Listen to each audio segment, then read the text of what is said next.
Obstajajo kraji na svetu, ki so bili zgrajeni za vojno, veliki, dragi in tako skrivni, da skoraj nihče ne ve, da sploh obstajajo.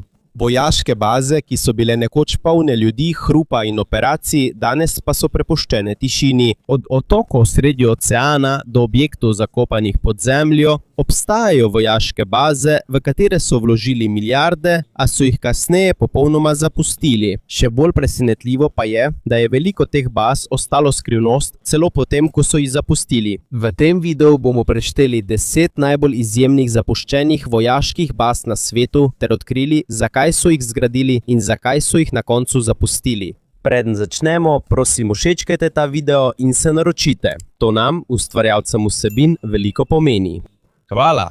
In zdaj začnimo. Številka 10. Otok Hašima. Ob obali Nagasakija je majhen otok, ki od daleč izgleda kot jeklena ladja, zasidrana sredi morja. Zato so ga poimenovali Gunkanjima ali otok bojne ladje. To ni navaden otok. To je bilo nekdanje rudarsko mesto, ki ga je zgradilo podjetje Mitsubishi za podmorsko pridobivanje premoga od poznega 19. do 20. stoletja. Na svojem vrhuncu v 50. letih prejšnjega stoletja je na tem zelo majhnem prostoru živelo več kot 5000 ljudi. To je bila ena izmed najbolj gosto naseljenih skupnosti v sodobni zgodovini. Bile so stanovanjske stavbe, šola, bolnišnica in druge ustanove, vse tesno skupaj na majhnem otoku, saj skoraj ni bilo naravne zemlje. Toda pa so se v 60. letih prejšnjega stoletja na Japonskem zmanjšale potrebe po premogu zaradi prehoda na nafto. Zaradi tega je rudnik postopoma izgubljal svoj pomen.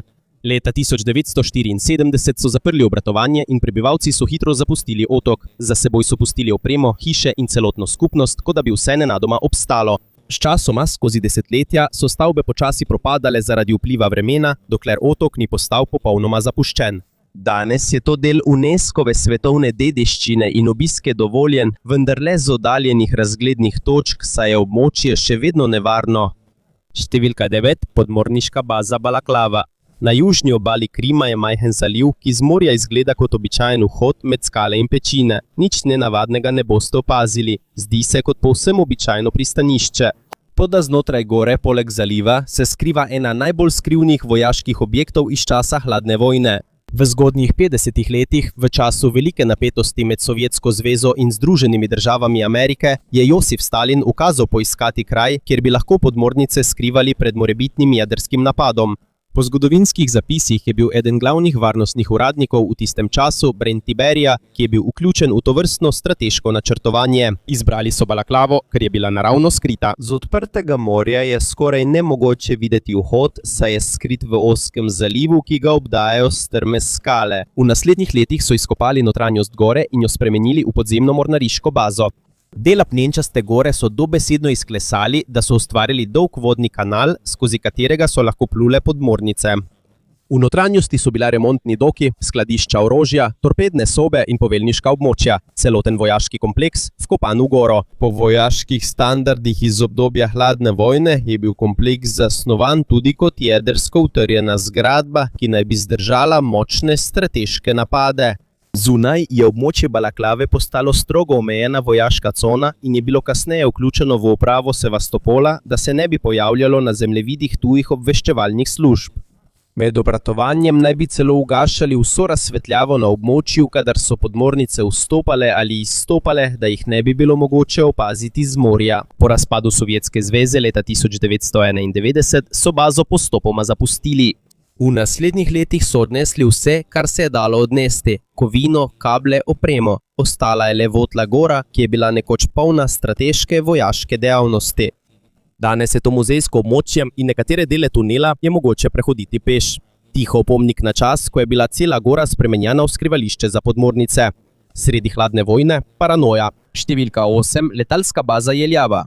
Na meji nekdanje Jugoslavije med Hrvaško in Bosno in Hercegovino blizu Bihaća je bila vojaška baza, ki je bila dobesedno skrita v notranjosti gore. V času Josipa Broza Tita je Jugoslavija potrebovala obrambo, ki bi lahko preživela celo prvi udarec raketnega napada strani NATO ali Sovjetske zveze.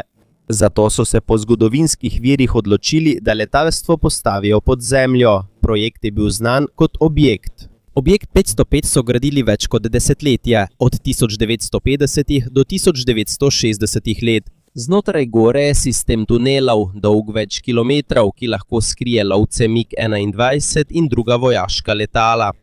Ima tudi lasten radarski sistem za nadzor zračnega prostora celotne balkanske regije ter objekte za stotine vojakov, ki lahko preživijo v notranjosti več tednov v primeru blokade. Po vojaških načrtih je bil objekt zgrajen tako, da prenese močno bombardiranje, celo jedrske grožnje, čeprav takšne trditve niso vedno neodvisno preverjene. Ocenjuje se, da je to eden najdražjih in najbolj ambicioznih vojaških infrastrukturnih projektov v Evropi v času hladne vojne. Toda leta 1991 se je Jugoslavija začela razpadati. Sredi kaosa je bila baza še vedno uporabljena za nekatere vojaške operacije, a so jo kasneje zapustili. Po poročilih iz povojnega obdobja so umikajoče se sile poskušale uničiti notranjost baze z eksplozivi, zaradi česar so se nekateri deli predorov zrušili, medtem ko je glavna struktura ostala nedotaknjena. Do danes so vhodi v goro še vedno stoječi, čeprav je notranjost poškodovana in nevarna. To je zapuščena trdnjava, ki je ni uničil čas, temveč njena lastna zgodovina. Številka 7, Teufelsberg.